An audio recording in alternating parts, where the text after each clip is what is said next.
ciidamada bilayska waddanka Mozambique ayaa waxay ka digeen khatar cusub oo soo korodhay oo lagu bartilmaameedsanaya ragga bidaarta leh waxaana ciidamadu ay sheegeen inay jiraan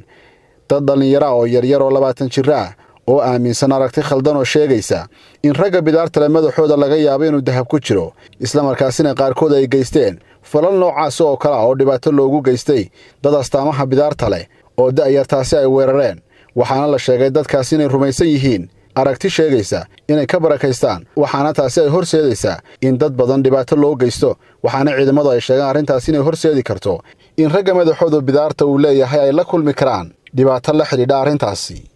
taliyaha ciidamada bilayska ee gobolka bartamaha waddanka Mozambique oo lagu magacaabo Afonso Dias ayaa arrintani warbaahinta u sheegay waxaana uu sheegay khatartan soo kordhay inay la mid tahay tii hore loola tacaalay ee ku saabsanayd in dadka diirkoodu cad yahay loo yaqaan albinoska dad badan ay rumaysnaayeen hilibkooda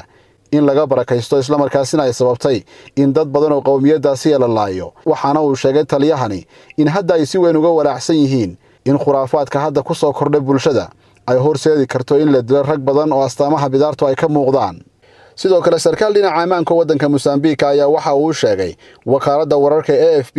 in mid ka mid ah dhibanayaasha arrintan ay la kurantay madaxa laga jaray isla markaasina ay dadka soo weeraray ay la baxeen qaybo ka mid ah unugyada madaxiisa waxaana la sheegay dadkaas inay rumaysan yihiin in unugyada madaxa ay kala baxaan loo isticmaali karo hab daawo ah